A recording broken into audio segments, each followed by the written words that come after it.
So welcome everyone. So today we are going to start with the chapter number 1 in economics syllabus, which is your nature and scope of business economics, right? We are going to use my notes. We will be providing you notes along with the chapter, with the module you have been provided in your official site, right? We will use both of them in order to complete this chapter. So this is the introduction towards your business economics in your CA foundation, right? So first chapter is nature and scope of business economics. So what aspects we are going to talk about in this chapter, in this particular chapter, is that what is the meaning of economics. You are going to study in detail what is the meaning of economics here, right? What is the nature of business economics and describe the scope of business economics.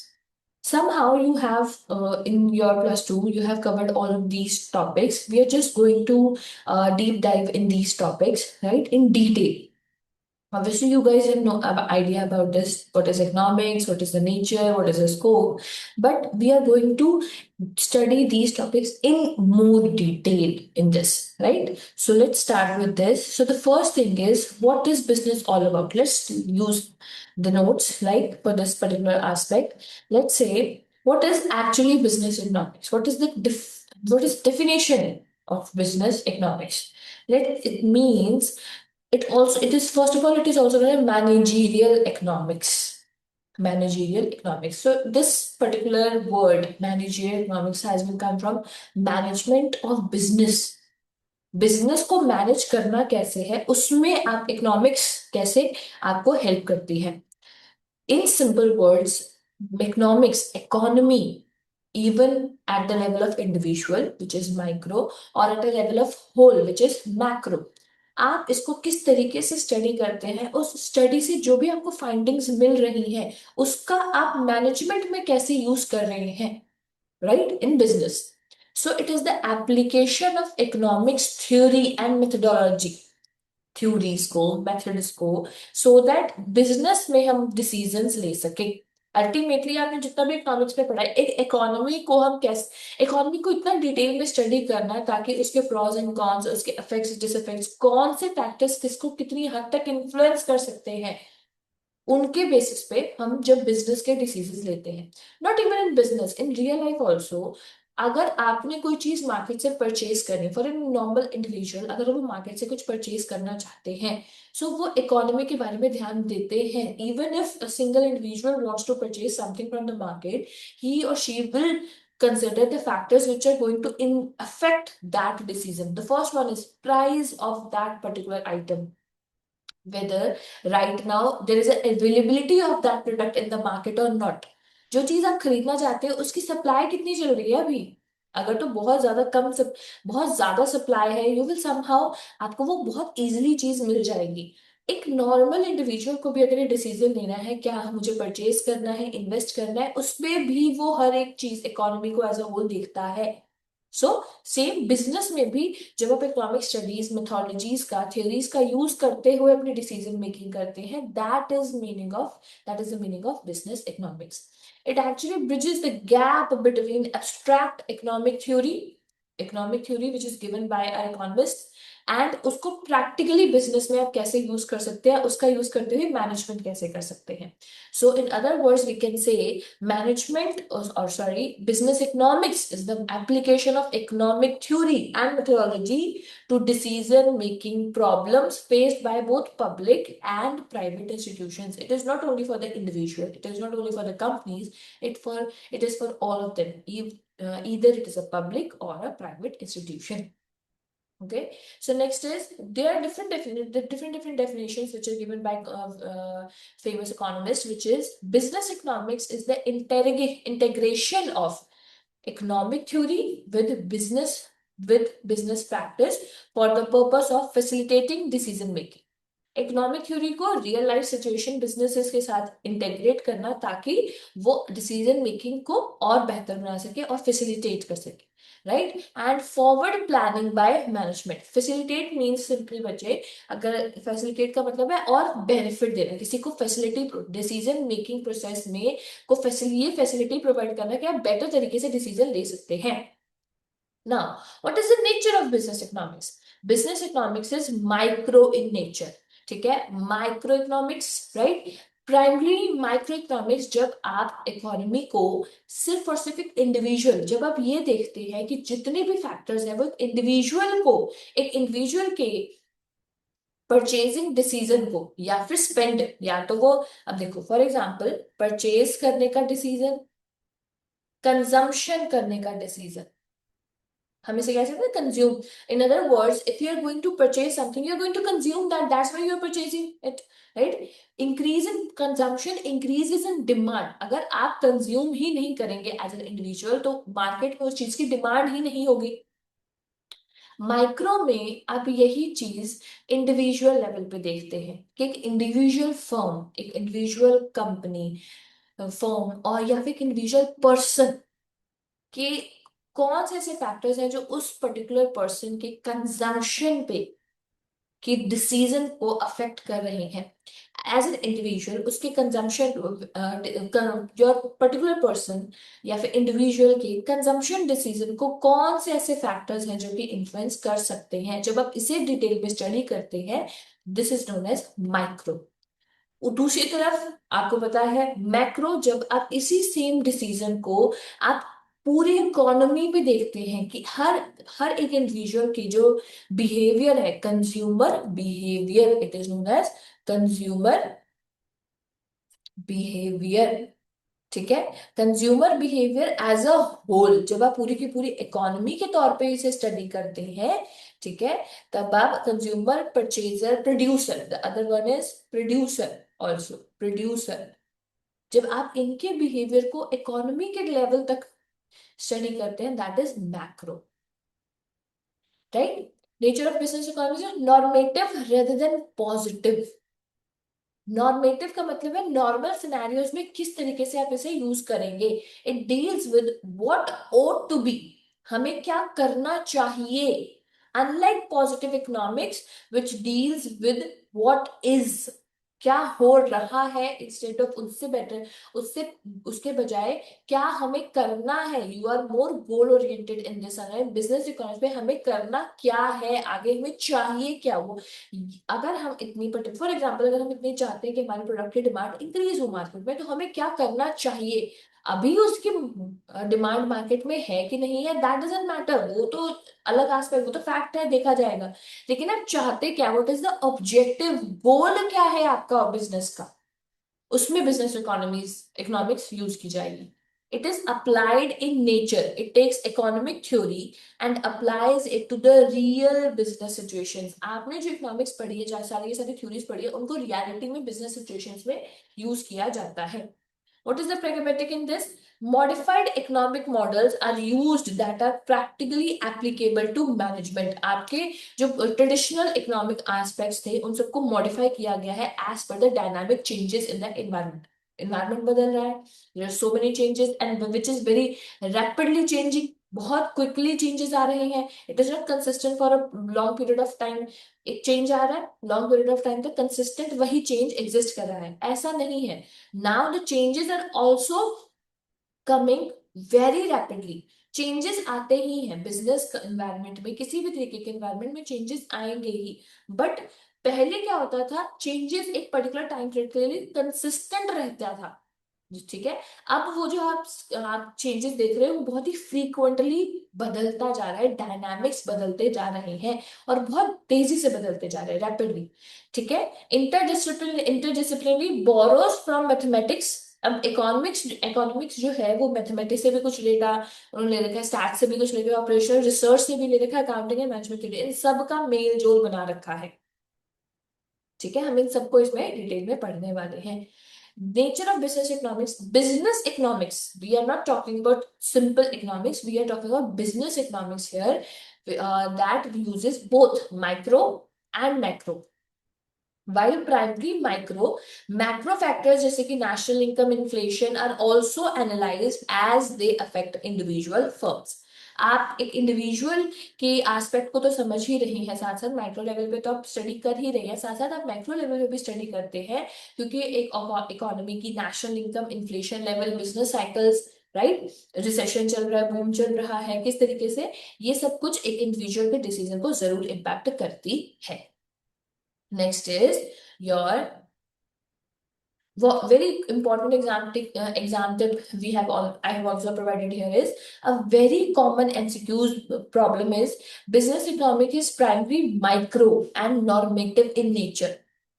ठीक है, ये traditional economics नहीं है जो कि positive और normative होती है, micro and normative in nature बात करी जाएगी इसकी। ठीक है, नेक्स्ट है scope of business economics. What is the scope of business economics? The scope defines the subject matter we are going to cover in this business economics. सबसे पहले हम डिमांड एनालिसिस और फोरकास्टिंग पढ़ेंगे बच्चे। If you have I if अगर आप इसको ऐसे समझना चाहते हो, why we are actually studying this business economics. आज बैठ के let's say you have decided to open a business, आपने बिजनेस को शुरू करने का डिसाइड किया है। पहली चीज जो दिमाग में आती है बिजनेस, जो कोई अपना बिजनेस शुरू करता है तो उसको, क्या हमारा कोई जो प्रोडक्ट है वो मार्केट में बिकेगा, उसकी डिमांड होगी कि नहीं होगी, और अगर है डिमांड अभी तो कितने देर तक कंटिन्यूसली रहेगी, क्या पैटर्न है डिमांड का, एक महीने बाद डिमांड इसकी खत्म हो जाएगी, ठीक है, या फिर एक साल तक कंसिस्टेंट रहेगी। कोई भी अपना बिजनेस एक साल के करने के लिए तो नहीं स्टार्ट कर रहा, दे ऑलवेज वांट कि ये लॉन्ग टर्म सरवाइव करे। और लॉन्ग टर्म कोई भी बिजनेस सरवाइव करने के लिए ये सबसे मेन इंपॉर्टेंट काम है कि वो बिकना चाहिए, प्रोडक्ट मार्केट में उस लेवल पे सेल करना चाहिए, और वो भी consistently, not for just one month कि भाई नया प्रोडक्ट आया मार्केट में, खरीदा, बहुत अच्छी डिमांड है इसकी, मतलब ये प्रोडक्ट तो बहुत ही ज्यादा अच्छा है। ऐसा नहीं चल सकता। If you want that your business survive for a longer period of time, you need to understand the market. Market को समझने का क्या मतलब है? कस्टमर, आपका कस्टमर टारगेट कौन सा है, आप किस कस्टमर्स के ऊपर टारगेट करना चाहते हो। अब किस तरीके के कस्टमर को टारगेट करना है ये देखने के लिए आपको उस मार्केट को एनालाइज करना पड़ता है। आपको ये देखना पड़ेगा कि हम जो प्रोडक्ट मार्केट में लेके आ रहे हैं इसकी डिमांड का पैटर्न क्या है, कौन से लोग, डेमोग्राफिक्स में कौन से लोग इन्हें कंज्यूम सबसे ज्यादा करते हैं, कौन से लीस्ट कंजम्पशन करते हैं इसे। This is demand analysing. और इस एनालाइजिंग के बेसिस पे आप फोरकास्टिंग करते हैं कि अगर जैसे for example somebody started a business of hotels in your hilly areas. Hilly areas में उन्होंने कहा कि हम एक होटल का बिजनेस शुरू करते हैं। अब वो देखेंगे ना कि कौन सी ऐसी जगह है जहाँ पे बहुत ज्यादा डिमांड आती है, बहुत ज्यादा लोग, टूरिस्ट प्लेस कौन सी है, टूरिस्ट प्लेस पे ही ज्यादा लोग बनाएंगे, right. Most preferably we are talking about the majority, not the other ones, rare people जो कि कहते हैं कि नहीं हम तो दूसरे ही रिमोट एरियाज में ही जाएंगे। We are not talking about that also, here we are talking about majority of people will start their business in the areas where there is a lot of demand, there is a high demand for that product। अब उन्होंने देखा कि ये जो particular tourist place है यहाँ पे बहुत ज्यादा लोग, हाई पॉपुलेटेड लोग, यहाँ पे ये हाई पॉपुलेटेड एरिया है, due to this peak season में सबसे ज्यादा यहाँ पे लोग आते हैं, राइट। अब ये कैसे पता चला उन्हें कि ये पीक सीजन है? खुद सोचो, अगर आपने किसी चीज को peak season consider, peak time consider किया है तो आपको पता कैसे चला? Because you have conducted a research. जैसे कि बहुत सिंपल इसका तरीका ये भी है, लाइक फॉर एग्जाम्पल हम ट्रैवल करते हैं, every one travels for like commuting. इधर से आपने घर से अगर ऑफिस जाना है, कॉलेज जाना है, ठीक है, ये सारी ट्रैवलिंग की बात कर रही हूँ मैं, ट्रिप्स की बात नहीं कर रही, आपने ट्रैवल करना है।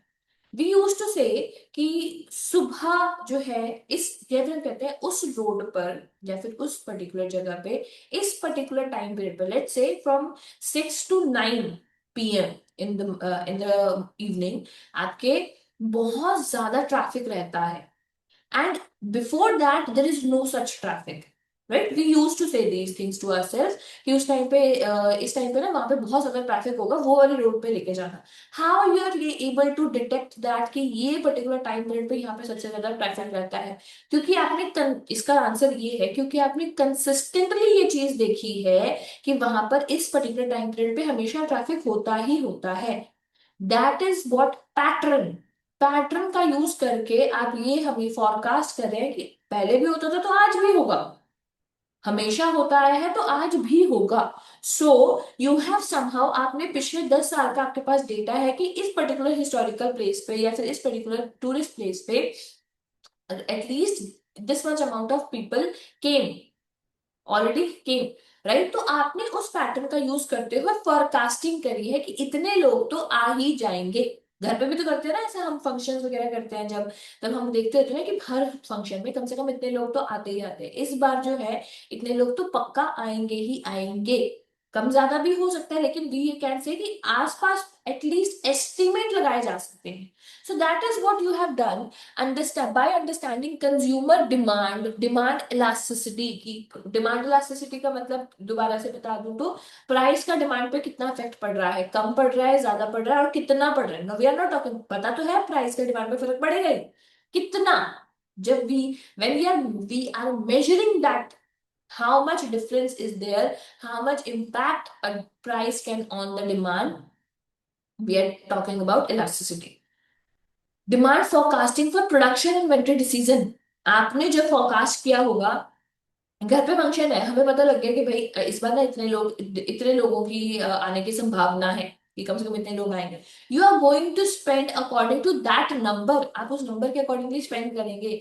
Demand forecasting for production inventory decisions, कितना इन्वेंटरी रखना है, कितना सामान मंगवाना है, कितना एक्स्ट्रा रखना है, your all the decisions are going to based on that forecast, आपने जो वो फोरकास्टिंग करी थी। Next is cost and production analysis. Cost concept आपको आपका प्रोडक्ट, अब हम आप ये भी डिसाइड करोगे ना, आपने ये डिसाइड कर लिया कि आपको पता लग गया कि डिमांड इतनी है, इस टाइम पीरियड पे कम रहती है, उस टाइम पीरियड पे ज्यादा रहती है, यहाँ पे कंसिस्टेंट रहेगी, सब कुछ एनालाइज कर लिया। After that cost and production, cost क्या रखनी है उस प्रोडक्ट की, कॉस्ट कंसेप्ट क्या रखना है, कॉस्ट कितनी, प्राइसिंग क्या रखनी है, आप उसका प्राइस क्या रखेंगे सो दैट आपकी कॉस्ट भी कवर हो जाए। आप हमेशा अपना जो प्रोडक्ट है वो आपको अगर 100 रुपए लगे हैं बनाने के लिए तो आप उसको 100 पे थोड़ा ना बेचोगे। आप हमेशा उसमें से अपना जीपी मार्जिन, अपना प्रॉफिट मार्जिन ऐड करके फिर बेचोगे। So for that, in order to decide your price, you should be known about your cost, cost concept, cost output relationship. अगर हमें इतनी कॉस्ट लग रही है तो इससे हमें कितना आउटपुट हो रहा है। इकोनॉमीज ऑफ स्केल, अगर लार्ज स्केल पर प्रोडक्शन करी जाए तो हमें फायदा कैसे होता है। प्रोडक्शन फंक्शन, प्रोडक्शन करवानी कैसे, कितनी करवानी है, कम करवानी है, ज्यादा करवानी है, कॉस्ट को कैसे मिनिमाइज किया जा सके। ठीक है। Third is pricing decision which is related to this. Price determine करना कि अलग अलग मार्केट में अलग अलग चीजों की क्या प्राइसिंग रखनी चाहिए, क्या प्राइस डिस्क्रिमिनेशन स्ट्रैटेजी रखनी है, स्किमिंग स्ट्रैटेजी रखनी है, पेनिट्रेशन। डिस्क्रिमिनेशन का मतलब फॉर एग्जाम्पल, नॉर्मली डिस्क्रिमिनेशन का मतलब सबको पता है, कुछ तरीके के लोगों के लिए ज्यादा चार्ज करना और कुछ के लिए कम चार्ज करना, राइट। दूसरा स्किमिंग, आपका पहले ही बहुत ज्यादा प्राइस हाई रखना। ये स्कीमिंग का मतलब होता है बहुत ज्यादा हाई रखने का मतलब, ये उस माइंडसेट के साथ लोग मैनेजमेंट रखती हैं कि हम पहले ही इसको ना हाई वैल्यू प्रोडक्ट के तौर पे मार्केट में पोजीशन करेंगे ताकि लोगों को लगे this is a high quality product. क्योंकि उन्हें पता है कि लोगों का बिहेवियर कैसे चलता है प्राइस को लेके।